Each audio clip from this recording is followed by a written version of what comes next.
안녕하세요. 한보람입니다. 그때 다른 선택을 했으면 조금은 달라졌을까요? 혹시나 그때 내가 그러지 않았다면 지금은 어떻게 됐을까요? 누구에게나 되돌아가고 싶은 그때가 있습니다. 지금 생각해보면 그러지 않았을 것 같은데, 그보다는 더 나은 선택을 할 수 있을 것 같은데 그때는 왜 그랬을까요? 아마도 그때는 그게 최선이었을 겁니다. 그 선택 덕분에 행복한 시간도 있었을 거예요. 물론 그 선택 때문에 힘든 시간도 있었겠지만 행복한 순간들을 더 많이 떠올린다면 그래도 괜찮습니다. 대신에 앞으로는 되돌아가고 싶은 그때보다는 조금은 흐뭇하게 떠올릴 수 있는 그때를 더 많이 만들어가면 좋을 것 같아요. 자, 그럼 투자의 신 지금 시작하겠습니다.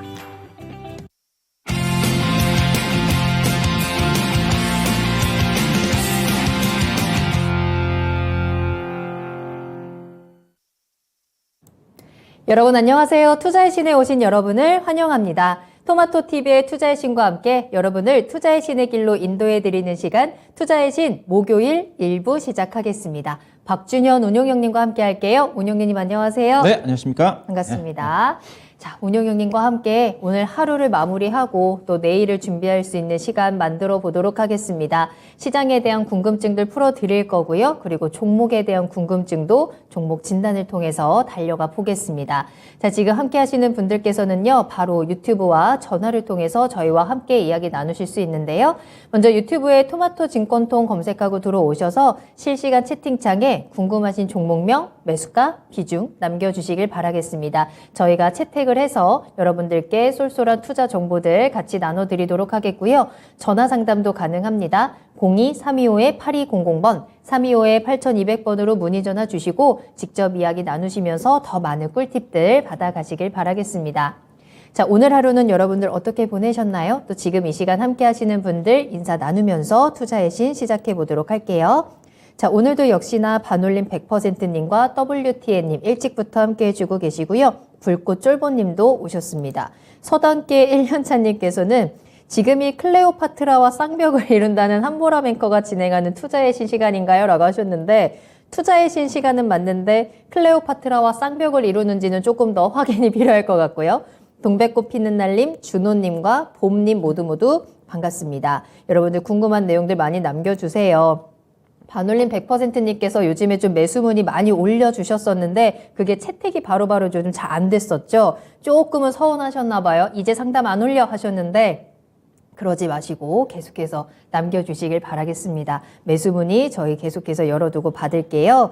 자, 전정인 님도 함께 해주고 계시네요. 노자성님 오셨고요. 제네시스 님도 모두 반갑습니다. 벙벙님과 땅하늘님 요즘에 다시 자주 보이네요. 리스본 백수왕님, 작은 소나무님, 상록수님, 해맘님까지 출석 체크하도록 하겠습니다. 여러분들께서는 지금부터 바로바로 종목에 대한 궁금증 남겨주세요.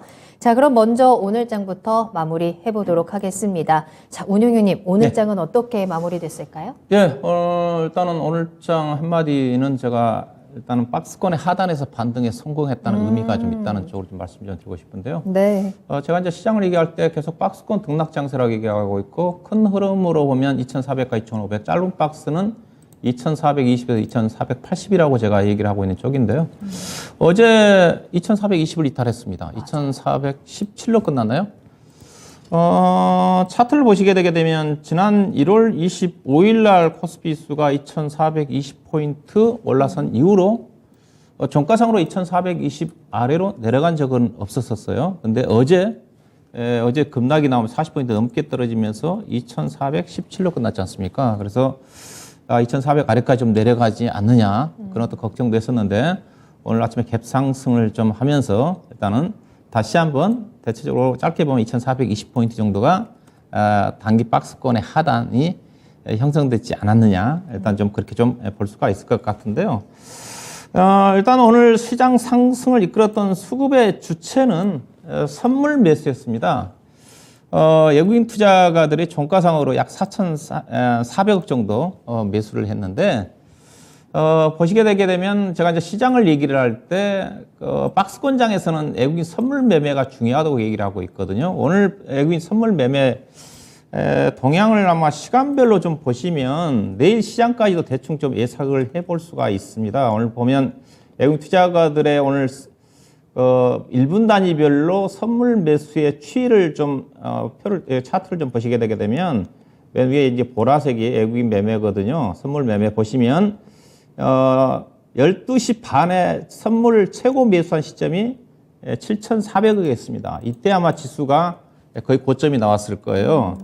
근데 종가상으로는 선물 매수가 4,400으로 줄었지 않습니까? 이것도 그 단일가에 3시 20분 이후에 거의 3천억 정도를 줄었습니다. 어떻게 보면 내일 선물을 많이 사가지고 넘어가면 내일 미국 시장이 그렇게 많이 안 오를 것 같지 않으니까 막판에 좀 털어버린 게 아닌가 그렇게 생각하는데 어제는 반대였거든요. 어제는 장중에 선물 매도가 상당히 많았는데 종가의 매도 규모를 확 줄였어요.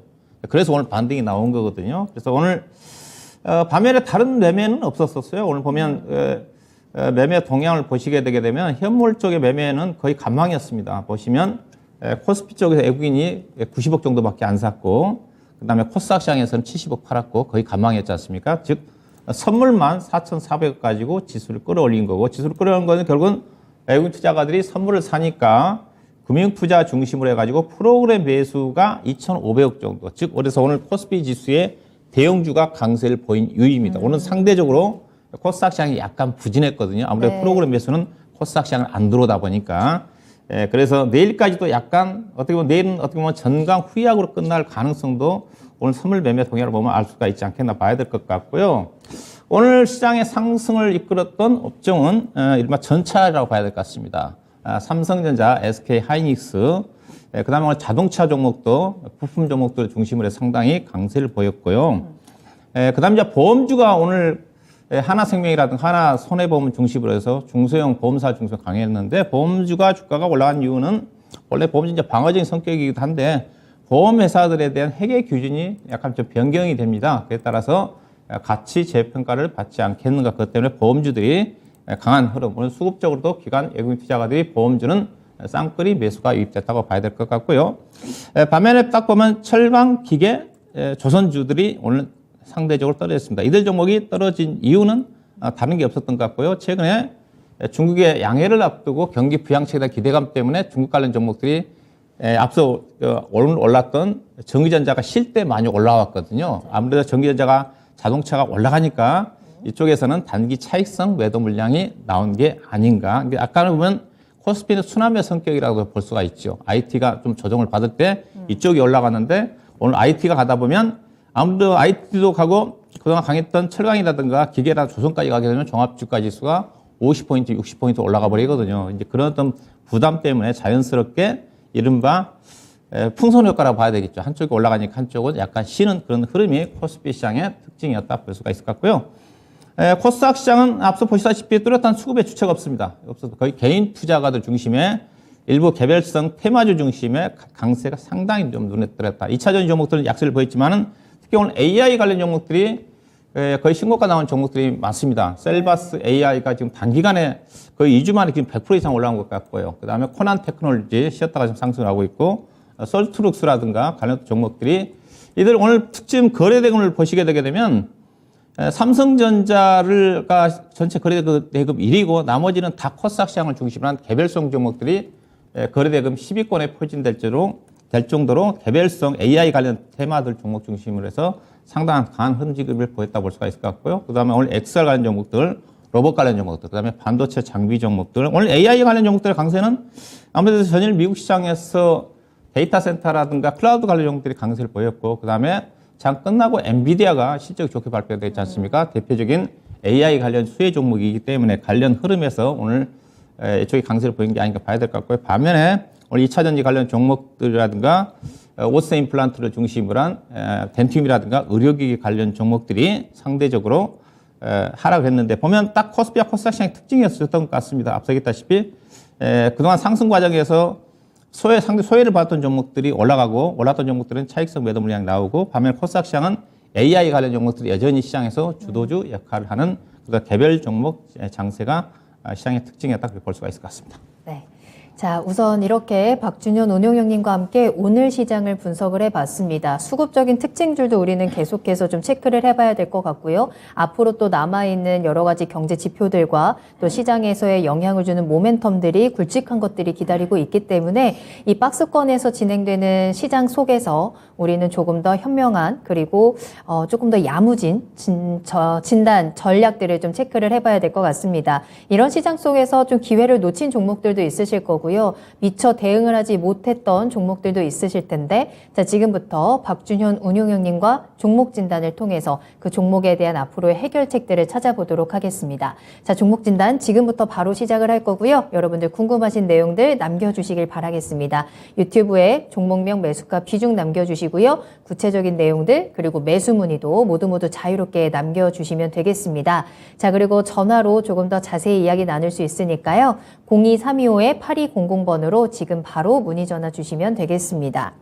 자, 그 사이에 우리 어쩌다 수익님 오셨습니다. 굉장히 오랜만에 뵙는 것 같은데요. 반갑습니다. 너클조님께서도 함께 해주고 계시고요. 손우림TV님 그리고 오승님 출석하셨어요. 한혜경님께서도 출석합니다 라고 외쳐주셨고 행복샤랄라님께서 오랜만이에요 라고 하시면서 앵커님 람보처럼 힘내세요 라고 하셨는데 네, 람보처럼 힘내서 종목 진단 출발하겠습니다. 첫 번째 종목은요. 너클조님께서 남겨주신 KC텍 살펴봅니다. 매수가는 19,800원이고요. 비중을 30% 담으셨어요. 실적도 좋고 재무도 좋은데 주가는 너무 안 가네요. 반도체 업황 때문일까요? 진단 부탁드려요 라면서 남겨주신 종목입니다. KC텍 오늘은 17,870원에 거래를 마쳤고요. 그래도 최근에 좀 잘 반등이 나오기는 했는데 다시 한번 좀 쉬어가고 있네요. 매수가까지 회복이 가능할지 앞으로의 전망 어떻게 보실까요? 네, 뭐 KC텍은 반도체 이제 전공정 장비 회사 쪽이고 실적은 좋습니다. 근데 이제 이 종목을 보실 때 이제 실적이 좋다는 것 자체는 예사 이제 밸류를 가지고 얘기를 할 거예요. 회사가 아마 작년도 실적이 지금 4분기 발표가 좀 됐으니까 기준으로 본다면 PER 기준에서 아마 7배, 8배 정도 될 겁니다. 7배, 8배면 원익 IPS 기준으로 보면 원익 IPS 하면 12배 정도 될 거거든요. 그래서 뭐 싸기는 싸죠. 근데 이제 이 종목을 봐야 되는 것 자체가 뭘 고려를 해야 되냐면 이 회사가 지주회사가 있지 않습니까? KCC라는 회사가 있어요. 이게 KC텍이 있고 KCC라는 회사 지주회사가 있으니까 지주회사와 이 회사 가치는 함께 보셔야 되는 겁니다. 그래서 KCC의 시가총액이 지금 약 2,700억 정도 될 거예요. 이게 KC텍이 KC 자체적으로 보면 PER이 7배 되는 쪽으로 보면 반도체 장비 섹터 내에서는 상대적으로 싸다고 볼 수가 있겠지만은 지주회사와의 KCC의 어떤 가치까지 함께 KCC가 반영을 하고 있기 때문에 그걸 고려해 보면 KC텍의 PER은 10배 이상으로 보셔야 됩니다. 그래서 그렇게 싸지는 않아요. 상대적으로. 물론 절대적으로 보면 싸다. 그래서 그런 것을 염두에 좀 두셔야 되고요. 그 다음에 이제 두 번째 부분 자체는 최근에 이제 삼성전자 SK 하이닉스가 올해 대규모 특히 SK 하이닉스는 7조 원대 정도의 지금 단기 순손실 예상을 하고 있지 않습니까? 어젠가요? SK 하이닉스가 작년 4분기 실적 정정 공시를 했어요. 정정 공시를 하면서 아마 영업이익 적자도 1조 7천에서 1조 8천으로 늘어났고, 그 다음에 단기 순손실도 3조 5천에서 아마 3조 8천으로 늘어났을 겁니다. 작년 4분기에만. 올해 SK 하이닉스 적자가 7조 원입니다. 근데 문제는 그런데 삼성전자 SK 하이닉스를 왜 가느냐? 반도체 공략 자체는 본래 이제 약간 선행해서 움직이는 그런 부분도 있는 거고요. 근데 장비라든가 장비와 관련된 회사들은 어떠냐? 더 후행적으로 반영이 좀 됩니다. 상대적으로. 삼성전자 SK 하이닉스는 미리 3분기 때부터 반도체 업황이 좋아진다는 확신이 있으면 지금부터 주가가 미리 움직일 수는 있겠지만은 장비 회사들 같은 경우는 어떻게 되든 간에 반도체 업황이 안 좋아지는 시점에서는 투자를 안 합니다. 장비 회사들. 지금 최근에 반도체 업황이 안 좋아지면서 미국의 마이크론 테크놀로지, 그 다음에 SK 하이닉스는 작년 대비해서 아마 50% 정도 설비 투자 감소를 하겠다고 선언을 했잖아요. 근데 삼성전자는 설비 투자 감소는 선언을 하지는 않았어요.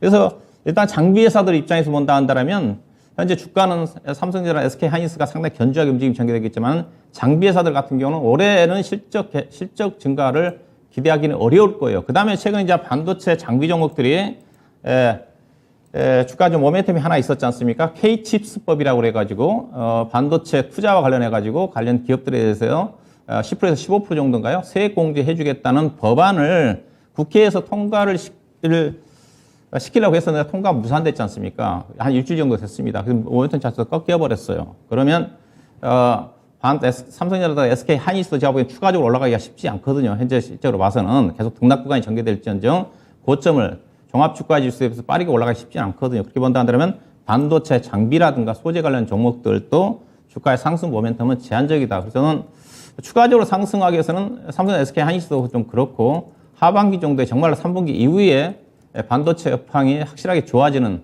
지금 뭐 재고 자체가 아직도 의미 있게 줄어들지는 않고 있는 쪽이거든요. 그걸 나와야지 주가 상승 움직임이 다른 장비라든가 종목들이 올라가지 않겠다. 그래서 최근에 저도 반도체 장비 종목들 실적이 좋은 종목들 일부 종목들이 있거든요. 근데 그 종목들도 주가 못 갑니다. 몇 배 종목들. 사상 최대치임에도 불구하고 주가가 PER 기준에서 4배, 5배 되는 주식도 못 가는 거거든요. 그래서 좀 더 시간이 좀 필요하지 않겠는가. 그래서 다른 종목도 대부분 비슷한 흐름이지만은 아직은 업황에 대한 그런 부분들을 확인해야 되기 때문에 등락 구간이 연장되지 않겠는가. 주가는 하락은 제한적이지만은 의미 있는 반도체 업황의 시그널이 전개되기 전까지는 특히 장비 같은 경우는 업황이 확실하게 좋아져야지 투자가 전개되는 시그널이 나오면 시작이 좋아지는 부분이기 때문에 상승 제한적이라고 보시면 될 것 같고요.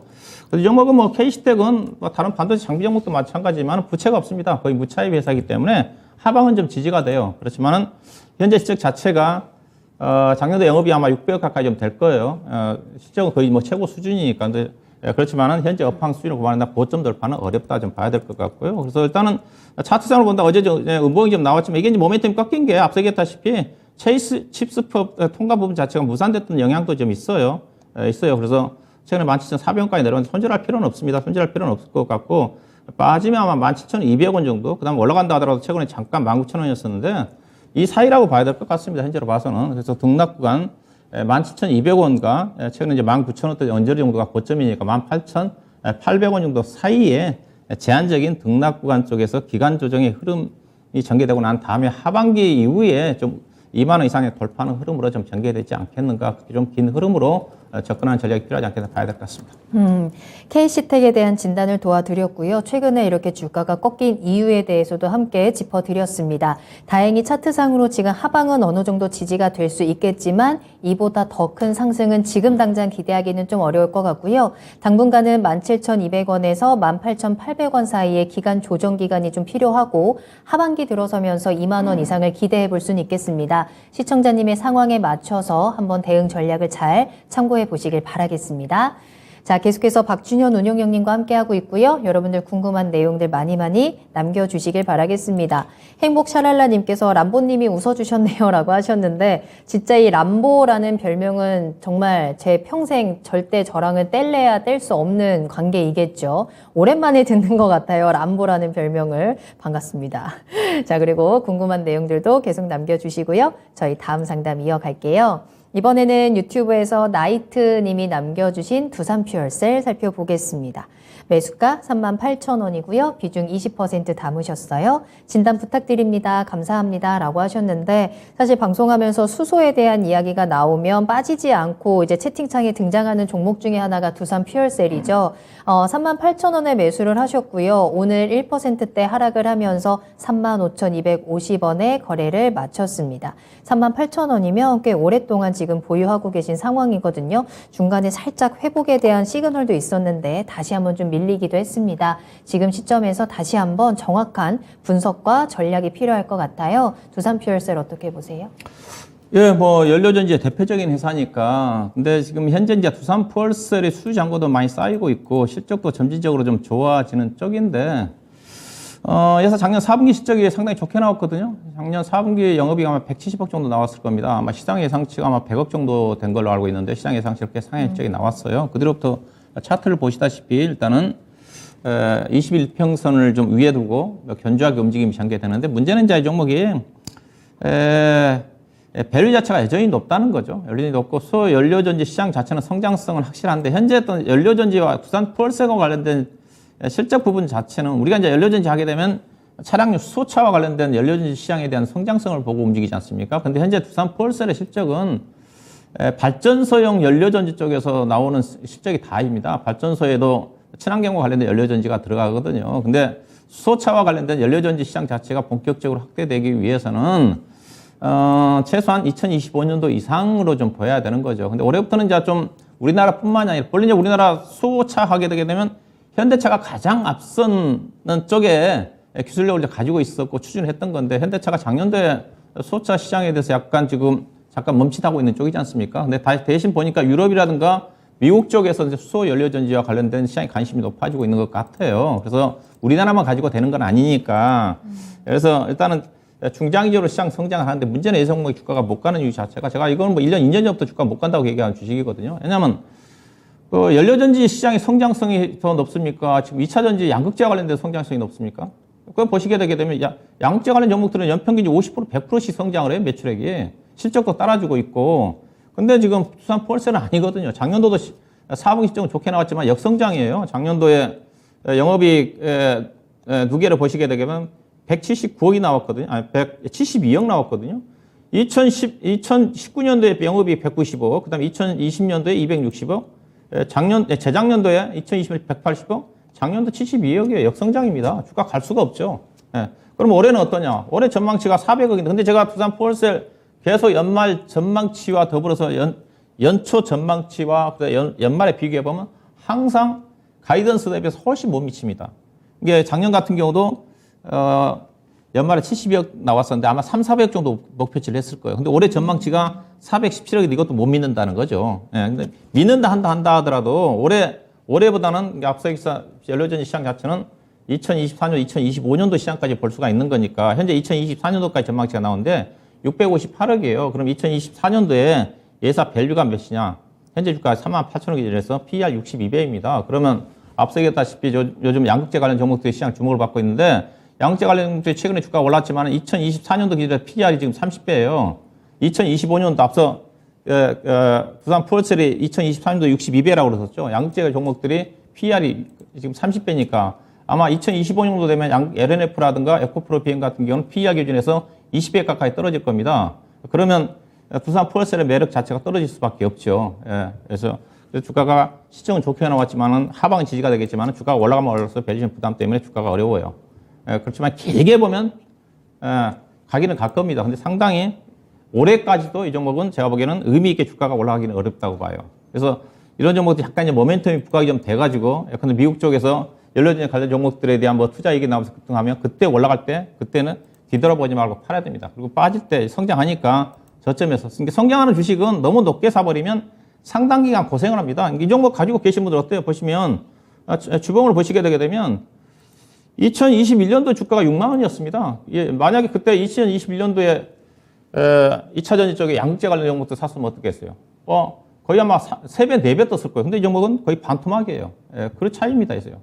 결국은 이 종목은 2년, 3년 이후에 이제 5만 원, 6만 원 가겠지만은 올해 안에는 제가 보기에는 이건 뭐 4만 5천 원, 5만 원 가기는 저는 어렵다고 봐요. 예, 기술적으로 보게 되면 현재로 봐서는 이제 4만 원입니다. 4만 원. 예, 4만 원 정도가 저항선이니까 4만 원 가게 되게 되면 PER 기준에서 그렇죠? 70배, 80배지 않습니까? 지금 70배, 80배 쉽지가 않죠. 예, 그래서 이제 실적 턴어라운드니까 어느 정도 하방은 좀 지지가 되겠지만은 올라가면 올라갈수록 밸류에이션 부담 때문에 윗방향으로 올라가기는 어렵다. 그래서 지금이라도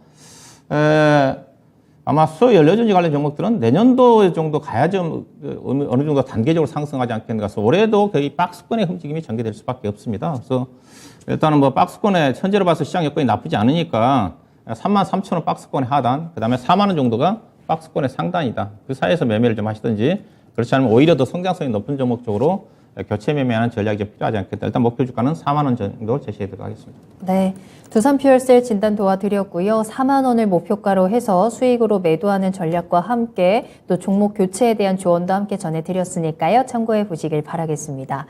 자, 오늘 채팅창에는 또 오랜만에 오신 분들이 굉장히 많아서 반갑네요. 토마토 TV 해방전선님 잘 오셨고요. 그리고 매도는 예술 나는 똥손님 너무너무 오랜만입니다. 정말 이 야간 시간에는 오랜만에 뵙는 것 같은데 잘 오셨고 궁금한 거 있으시면 바로 남겨주시고 박준현 운영형님의 이야기 꼭 들어보시길 바랄게요. 자, 그러면 다음 상담 저희 전화로 이야기 나눠볼게요. 시청자님 안녕하세요. 예, 여보세요? 안녕하세요. 네, 안녕하세요. 반갑습니다. 예, 저는 AP 통신을 AP 위성 말씀하시는 거죠? 예, AP 위성을 네네네. 18,500원에 15% 비중을 가지고 있는데 네네. 오늘 그 전고점을 돌파를 해가지고 향후 전망을 어떻게 보시는지 전문가님 의견을 좀 듣고 싶습니다. 알겠습니다. 전화 너무 잘 주셨고 오늘도 이 급등을 이어가면서 이제 2만 원을 뚫고 올라왔어요. 시청자님께서는 최근에 요 상승하실 때 용기 있게 따라 잡으셨나요? 제가 매수하신 지 좀 오래되셨을까요? 박스권을 돌파한다고 예상을 하고 예상을 어, 하고 갔는데 거기에 좀 적중을 했는 것 같은데 네. 그 다음 향후 전망은 제가 판단이 안 서가지고 전문가님 아. 의견을 좀 듣고 싶어서요. 그러셨구나. 알겠습니다. 자, AP 위성 최근에 분위기 너무너무 좋죠. 오늘까지도 이렇게 급등을 보여주면서 지금 고점을 점점 더 높여가고 있는 상황인데 AP 위성이 가지고 있는 앞으로의 가치는 어떤 것들이 있는지 요 주가에 대한 전략들, 목표가까지 한번 체크해 볼게요. 자, 박준영 운용형님 연결해 드릴 테니까요. 이야기 나눠보세요. 네, 안녕하세요. 예, 수고하셨습니다. 예, 언제쯤 사셨나요? 제가 며칠 안 됐는데 며칠 안 됐어요, 있어요? 예. 예, 며칠 안 됐는데 제가 보는 관점으로는 이제 뭐 오래 하지는 않았지만은 예. 전고점을 뚫을 거라는 예상을 했고 그래서 제가 좀 들어갔는데 예. 그 향후 전망이 어떤지 싶어가지고 전문가님 그 의견을 좀 듣고 싶어서요. 예, 뭐 영국 이제 인공위성 관련 테마성이라고 좀 봐야 되겠죠. 그래서요. 아직 관련 종목들이 실적은 따라주지 않아요. 오늘 보면 이제 그 관련 종목들 인텔리안 테크를 제가 봤던 인텔리안 테크도 오늘 한 2%까지 좀 상승을 했는데 가장 지금 앞서 움직임이 전개되고 있는 게 AP 위성인 것 같아요. AP 위성인데 최근에 아마 삼성전자 쪽에서 위성통신과 관련돼 가지고 궤도를 항용한 이동통신 표준 기술 확보라든가 그런 쪽으로 좀 나온 것 같은데 일단은 예사 저도 기술적으로 잘 모르겠고요. 예사가 현재 시간에 3천억짜리 주식인데 관련 위성통신과 관련된 부품 회사예요. 이게 부품 회사이기 때문에 부품 회사 자체가 그렇게 뭐 제품에 대한 수익성 부분 자체가 크지는 않을 것으로 봐요. 실질적으로 예사가 최근에 매출을 좀 보시게 되게 매출은 거의 지금 정체거든요. 지금 이게 성장 인공위성 하게 되게 되면 앞서 인터넷 테크 중심으로 해가지고 매출액이 계속 증가가 돼야지 성장성이 있다고 좀 봐야 되겠죠. 매출액이 증가되지 않는 성장성이라는 것이 있을 수 없는 거니까. 근데 회사 보시면 2017년도에 매출액이 300억이었거든요. 그 이후로 2018년도에 400억. 400억대가 2021년도까지 이어졌고요. 작년도 이제 530억이니까 작년도는 약간 이제 20% 정도 성장을 했어요. 그래서 영업이익이 44억은 2019년도에 이제 71억 그 다음에 2020년도에 44억하고 이제 비싼 수준인데 예산의 다만 강점 자체가 부채가 없다는 거죠. 무차입이기 때문에 상당히 안정성은 있어요.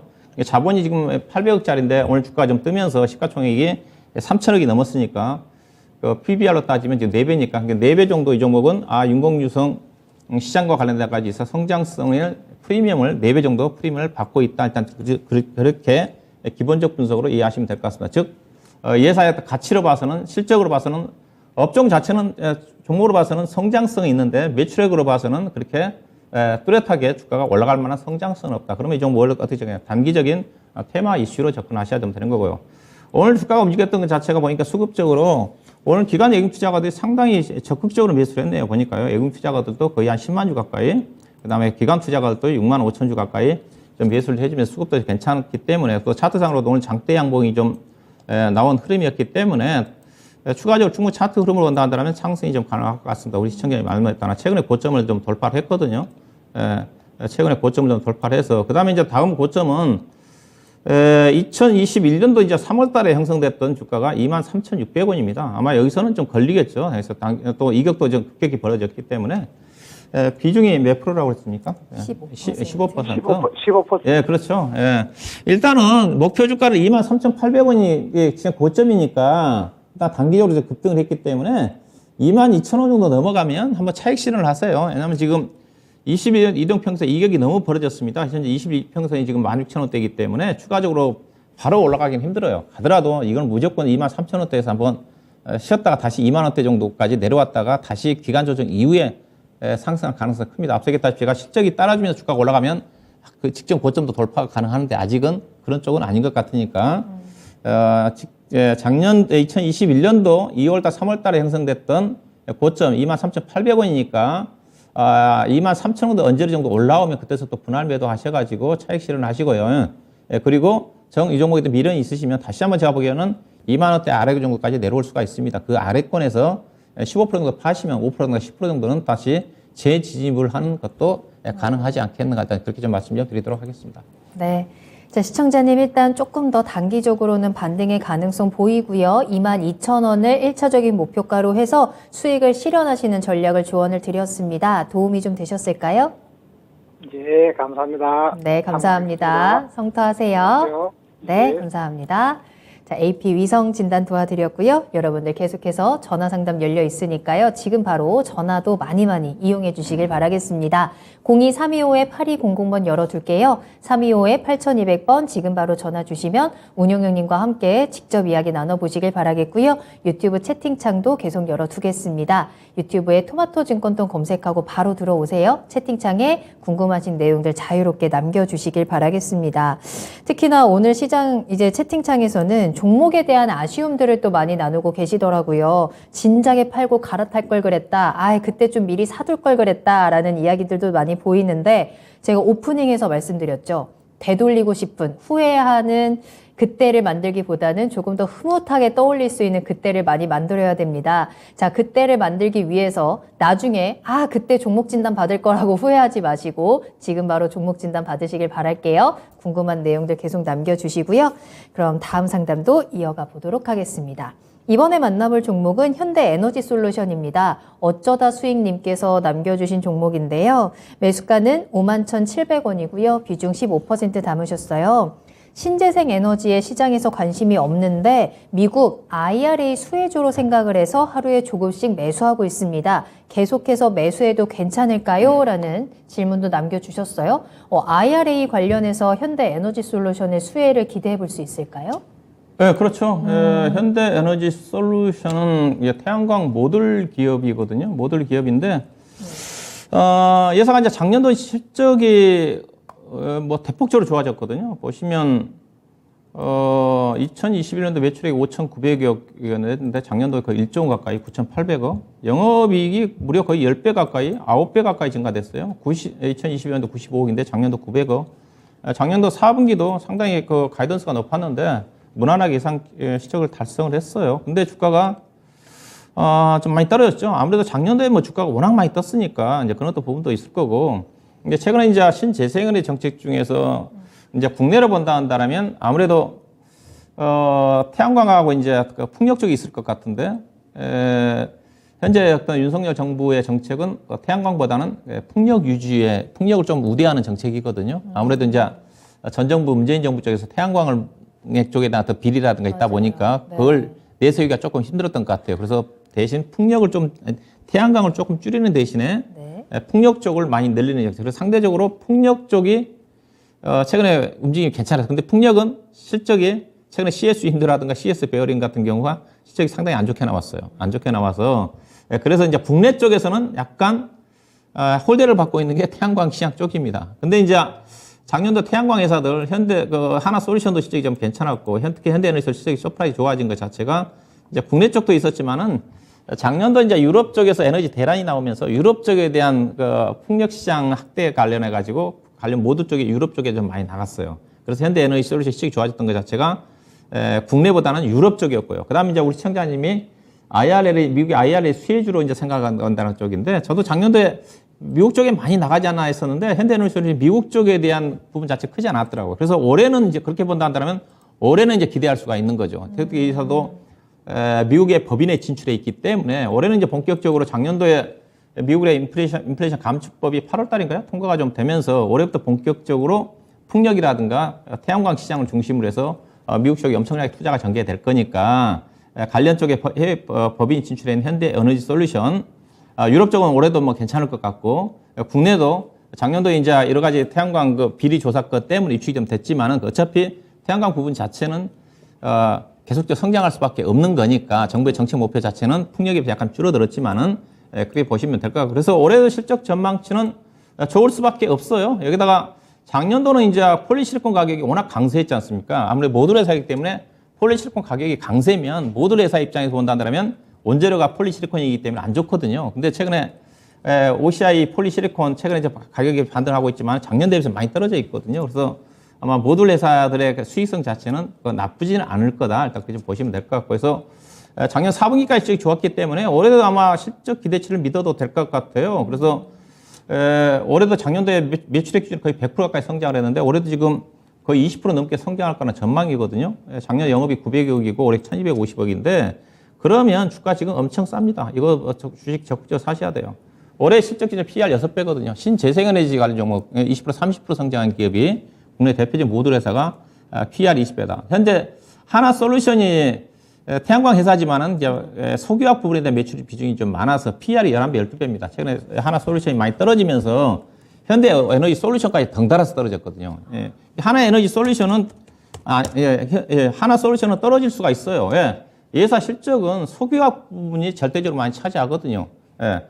석유화학 부분 다운스트림 부분이 안 좋았기 때문에 태양광이 좋아진다 한다 하더라도 이제 다운스트림 쪽에 석유화학 부분이 안 좋아지면 하나솔루션 실적이 안 좋을 수밖에 없어요. 그런데 현대에너지 솔루션은 다르다는 거죠. 그래서 최근에 하나솔루션이 급락이 나면서 덩달아서 현대에너지 솔루션도 최근에 주가 5만 원 아래까지 내려온 것 같습니다. 오늘 바닥이 좀 저점이 좀 나온 것 같아요. 오늘 아마 4만 8천 원대까지 내려온 걸 알고 있는데 아마 오후 들어서 아마 기관 외국인 투자가들이 매수로 좀 돌아선 것 같습니다. 수급도 돌아섰기 때문에 5만 1,700원 약간 손실인데 비중이 15% 정도 되네요. 충분히 이거는 뭐 20% 이상 사셔도 되는 주식입니다.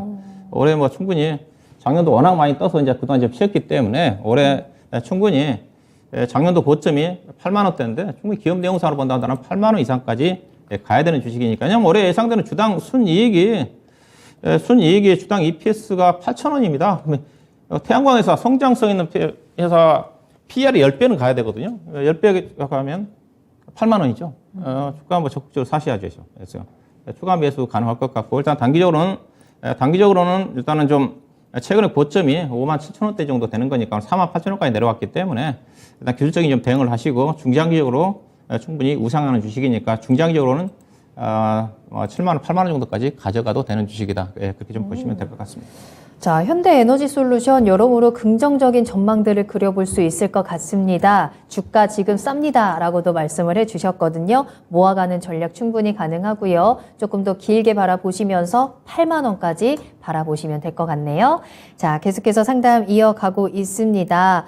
청계사님께서 감기 때문에 일주일 동안 고생 중이라고 하셨는데 여전히 지금도 감기가 독한가요? 이제 또 환절기이기도 하고 또 미세먼지가 굉장히 심하기 때문에 건강관리 유의하셔야 됩니다. 날씨 조금 따뜻해졌다고 옷 얇게 입고 나갔다가는 정말 큰일 나요. 그리고 세곰지말님 오셨고 남극곰님과 메시아님 반가워요. 또 파블로프님께서도 함께 해주고 계시고요. 꾸쭈님 잘 오셨습니다. 나우이즈님, 은하수님 모두 환영하고요. 궁금하신 내용들 계속해서 남겨주세요. 저희 2부에도 종목 진단 계속 이어지니까 여러분들의 궁금증들 남겨주시면 저희가 하나하나 확인하도록 하겠습니다. 자, 다음으로 만나볼 종목입니다. 레제님께서 유튜브를 통해서 질문 남겨주셨고요. 현대두산인프라코어 한번 살펴볼게요. 매수가는 9,000원이에요. 비중을 5% 담으셨는데 오늘 시초에 갑자기 급락이 나와서 너무 놀라서 비중을 5% 줄여놨습니다. 어떻게 대응하는 게 나을까요? 라고 남겨주셨어요. 그러니까요. 이 현대두산인프라코어가 오늘 아침에 갑자기 좀 급락하는 모습이 나왔죠. 그러면서 8,400원대까지 내려갔다가 그래도 어느 정도 회복을 하면서 거래를 마쳤습니다만 4%의 하락으로 오늘 떨어지는 모습을 보였고 9,000원에 거래를 마쳤어요. 시청자님께서는 그동안 그래도 소폭의 수익을 좀 보고 계셨을 것 같은데 오늘 갑자기 급락이 나오면서 많이 놀라신 것 같은데 일단 현대두산인프라코어 오늘 이렇게 갑자기 하락이 나왔던 이유를 살펴보고 앞으로 대응 방법 찾아볼까요? 네, 아침에 시가에 바로 아마 8,300원대까지 급락이 나왔어요. 그러면서 이제 전반적으로 다른 여타 건설기계 관련 또 종목들도 좀 영향을 좀 받았거든요. 막판에 이제 막폭을 좀 많이 줄여놓으면서 9,000원대로 완창을 시켜놨는데 네. 일부에서는 주가 좀 급락이 나오니까 이거 뭐 주문 뭐 실수가 들어왔다 뭐 그런 또 얘기도 드린 것 같은데 그런 것 같지는 않고요. 네. 그런 것 같지는 않고 오늘 시장의 특징입니다. 앞서 제가 이제 시장 점검해 드릴 때 최근에 강세를 보였던 종목들 오늘 다 떨어졌어요. 대표적으로 뭐 현대두산인프라코어 차트 보시다시피 현대두산인프라코어 최근에 주가 많이 떴습니다. 그렇죠. 최근에 7,000원대 초반에 7,200원대에서 9,600원까지 올랐으니까 거의 25% 30% 떴거든요. 그러니까 이와 비슷한 종목이 대표적으로 또 철강 중에서 동국제강이거든요. 동국제강도 최근에 13,000원부터 거의 16,000원대까지 엄청 떴어요. 거의 쉬지 않고. 근데 오늘 동국제강도 5% 떨어졌어요. 예, 최근에 강세를 보였던 종목들입니다. 많이. 예, 동국제강, 오늘 포스코홀딩스 좀 떨어졌지만은, 근데 이제 왜 떨어지냐? 떨어진 이유는 없습니다. 떨어진 이유는 없고요. 오늘 이제 앞서 수급을 얘기했지 않습니까? 외국 투자가들이 요즘 주식을 안 삽니다. 환율 때문에, 달러 강세 때문에. 대신 선물 가지고 등락을 야기시킨다고 그랬고, 대신 주식을 사야 되는데 돈이 안 들어오니까 어때요? 이 주식을 사기 위해서는 다른 것들을 팔아요. 기관 투자가도 마찬가지입니다. 신규 자금이 안 들어오다 보니까. 돈이 없다 보니까 어떤 주식을 사게 되면 어떤 쪽에 비중을 줄이는 게 흐름이 나오거든요. 예, 그래서 시장 자체를 코스피 시장은 현재까지 제한적인 상대적으로 업종이 주도하는 업종이 있지만은 상대 뚜렷하게 주도 업종이 제가 없다고 얘기하고 있지 않습니까? 다만 약간의 시장을 주도하고 있는 업종 자체가 그래도 제가 보기에는 앞서 있다시피 건설기에 오늘 현대두산인프라코 오늘 신고가 나왔어. 그제 신고가 나왔지 않습니까? 업종 대표적인. 그다음에 철강주 중에서 포스코도 강세였고. 근데 오늘은 반대 결과가 나왔어요. 근데 내일은 또 달라집니다. 그래서 오늘 IT가 자동차가 올랐던 종목은 제가 보기엔 내일 떨어질 가능성이 커요. 또 오늘 빠졌던 종목들이 올라가요. 그 흐름을 잘 이용하셔야 됩니다. 이용하셔야 되는데, 이게 두산인프라코가 강세를 보인 이유가 일단은 실적이 좋고요. 건설 기계 업종이 작년도 3분기부터 이례적으로 원래 건설 기계 중장비 회사들이 성수기가 봄이거든요. 중국의 양해를 기점으로 해가지고. 근데 3분기, 4분기인데 비수기인데 3분기, 4분기부터 이례적으로 건설 기계 업황이 좋아졌어요. 좋아진 이유 자체가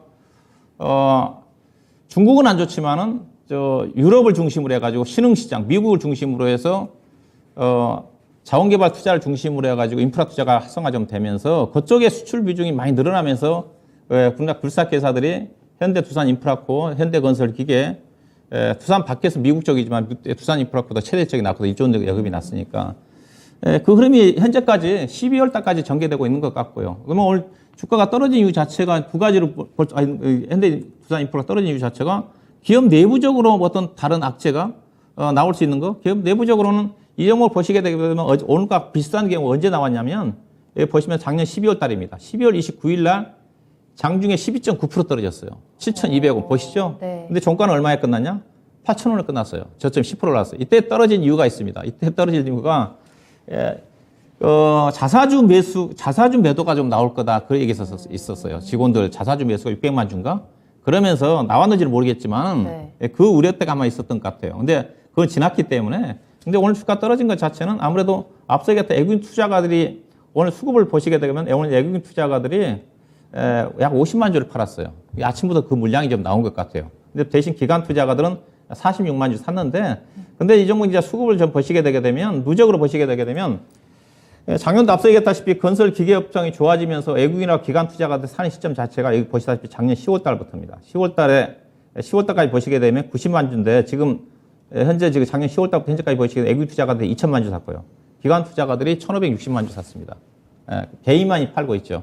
그 중에서 즉 2천만 주 중에서 오늘 외국인 투자가들이 일부 쪽에서 40만 주 물량이 아침에 그냥 나온 거. 약간 착오가 나왔는지 모르겠지만 그 물량이 나오면서 8,400원까지 떨어지니까 전반적으로 앞서 얘기했다시피 그동안 강세를 보였던 중국 경기 민감주들이 철강주에서 떨어지면서 이 종목이 영향을 받은 겁니다. 그래서 오늘 제가 종가는 다시 올려놨기 때문에 다만 좀 많이 올라와서 그런 영향을 좀 받았다고 보시면 될 것 같고 그래서 업황은 전혀 문제가 없다. 여전히 건설기계 업황 자체는 작년도부터 3분기부터 좋아지고 있고 올해도 작년도보다 더 좋아질 수 있는 여건 자체들이 엄청 많거든요. 당장 작년도에 좋아졌던 것 자체는 올해도 더 좋아질 것 같고요. 앞서 얘기했다시피 미국의 인프라 투자 감축법이 올해 본격적으로 시행이 되는 거니까 미국도 좋아질 거고 그 다음에 유럽 쪽에 투자 올해 본격적으로 전개될 거고요. 그 다음에 올해 여러 가지 네옴시티 이슈도 있는 거고 그 다음에 인도 해수면 상승으로 인해 가지고 수도 이전한다는 그것도 이슈도 있고 그 다음에 인도가 올해 엄청나게 투자를 합니다. 우리나라 돈은 1,600조 원 규모를 2040년도까지 투자한다는데 아시아 개발은행에서 차관을 도입을 1월 3일 날 도입을 했기 때문에 투자를 할 것 같아요. 우리나라 현대두산인프라코도 아마 인도 시장에 진출해 있을 겁니다. 현대건설기계를 중심으로 해가지고 법인이 진출해 있기 때문에 여기다가 이제 중국이 올해부터 본격적인 부양책을 사용하지 않습니까? 불사케 하게 되면 중국 시장이니까 최근에 이따 좀 뭐 중국 양해에 대해서 말씀 좀 드리겠지만은, 네. 미니 강의 때 드리겠지만은, 부동산 경기가 조금 좋아지면서 1월 달부터 굴삭기 판매량 자체가 증가세로 돌아서고 있는 것 같거든요. 그래서 중국은 대표적으로 보면 현대부산인프라코가 중국 관련 종목이거든요.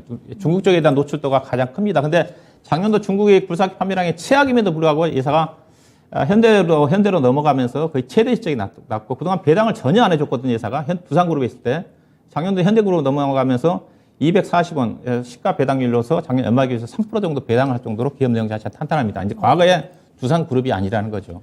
그래서 주가가 떨어질 이유가 없고 제가 보기에 이거는 거의 뭐 12,000원 정도까지 상승하지 않겠는가. 올해도 업황 자체는 좋다고 좀 보시면 될 것 같고요. 지금 올해 예상 실적 기준에서 PR이 한 6배 정도 좀 될 겁니다. 지금 예상치가 8배인데 회사 측에서 지금 올해 가이던스가 매출액이 전망치가 지금 증권사적은 4조 9천억인데 회사 측에서 최근에 실적 발표하면서 5조 1천억 정도 예상을 했거든요. 영업이익 3,800억 정도. 그래서 비중이 5% 정도 좀 되는데 뭐 걱정하실 거 없을 것 같습니다. 오히려 이렇게 주가 떨어질 때 사셔야 되는 거고 다만 이격이 많이 벌어졌기 때문에 약간 등락권이 전개될 수가 있겠지만 추가 상승 여력은 충분하다. 추가 매수 조정권에서 가능하지 않겠다 보시면 될 것 같습니다. 네, 많이 그동안 올라온 가운데 오늘 좀 급하게 빠졌는데요. 오늘의 하락을 전혀 걱정하지 않으셔도 될 것 같습니다. 계속해서 추가 매수도 오히려 가능하다라는 점 조정이 나올 때 비중에 대한 부분들 잘 챙겨 가시면서 수익 볼 수 있는 기회 만들어 보시길 바라겠습니다. 자, 이렇게 박준현 운용형님과 함께 종목 진단은 여기까지 마무리하고요. 잠시 후 2부에서도 종목 진단 계속 이어지니까 궁금한 내용들 계속 남겨주시면 되겠습니다. 자, 그러면 운용형님과 함께 미니 강의를 들어볼 텐데요. 앞서 예고해 주신 대로 중국 양회와 관련된 모멘텀들을 체크해 보도록 할게요. 미니 강의 지금 바로 시작합니다. 예, 오늘 미니 강의 주제는 중국 양회에 거는 기대로 잡았습니다. 오늘 앞서 얘기했다시피 중국 양회 관련 기대감을 가졌던 중국 경기 민감주들이 오늘 조정을 좀 받았지만은 오늘뿐만이 아니라 향후에 국내 시장을 전망하는 데 있어서 중국 시장 자체가 중요하거든요. 저는 올해 이제 시장의 중심 자체가 미국이 중요한 건 아니라고 했습니다. 미국은 경기가 너무 좋아지면 금리 최근처럼 긴축 속도 자체가 좀 더 빨라질 수가 있기 때문에 안 좋은 거고요. 그래서 우리는 중국에 대한 경기 민감이 상당히 경기 민감 중에서 영향이 많이 갖고 있기 때문에 중국 경기가 저는 중요하다고 좀 봐요. 그래서 3년 동안 중국 경기가 코로나 때문에 안 좋았는데 그래서 우리나라 같은 경우도 지금 작년도부터 중국 경기가 안 좋다 보니까 작년에 중국 경기가 최악이었거든요. 그러다 보니까 작년 5월달 무역 적자가 좀 늘어나면서 특히 반도체가 중국 쪽 수출 비중이 상당히 큰데 이제 그런 영향이 좀 미치고 있는 거거든요. 그래서 중국의 경제 정책에 대해서 관심을 좀 가져야 되는데 그 경제 정책을 판가름할 수 있는 것 자체가 양해라는 겁니다. 양해라는 것 자체가 청년 정치 협상과 그다음 전국 인민 대표자 회의의 두 개를 합해서 양해라고 그러거든요.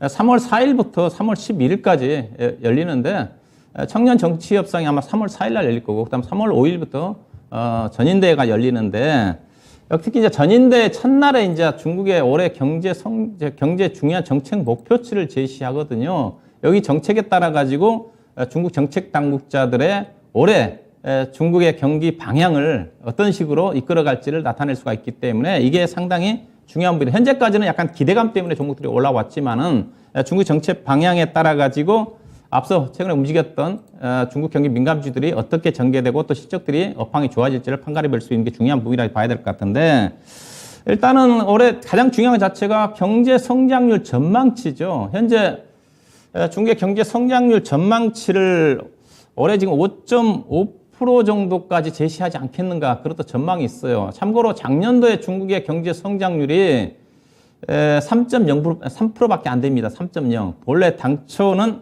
5%, 5.4% 정도 예상을 했었는데 2021년도 8.4%였거든요. 작년 4분기 같은 경우는 2.9% 정도까지 성장률이 떨어졌습니다. 그래서 중국 경기가 안 좋다 보니까 작년 우리나라 시장 자체가 중국 경기에 민감한 그 업종 중심으로 해서 3분기 때 실적이 곤두박질 쳤던 거거든요. 앞서 이제 4분기 성장 2.9%밖에 안 됐기 때문에 그래서 이번 전인대에서 중국의 경제 성장률 목표치를 얼마만큼 제시하는지가 중국의 올해 경제 성장률 목표치 얼마만큼 적극적 부양 정책을 추진할지를 알 수가 있는 건데 현재 작년 4분기 기준에서는 전망치가 올해 4.8에서 5.2 정도를 제시하지 않겠나 했었는데 최근에 일부 중국 경제과학원의 경제학자들을 중심으로 해서 올해 6% 정도까지 성장률을 높여 잡아도 되지 않겠는가 그렇다 전망이 나오고 있는 것 같습니다.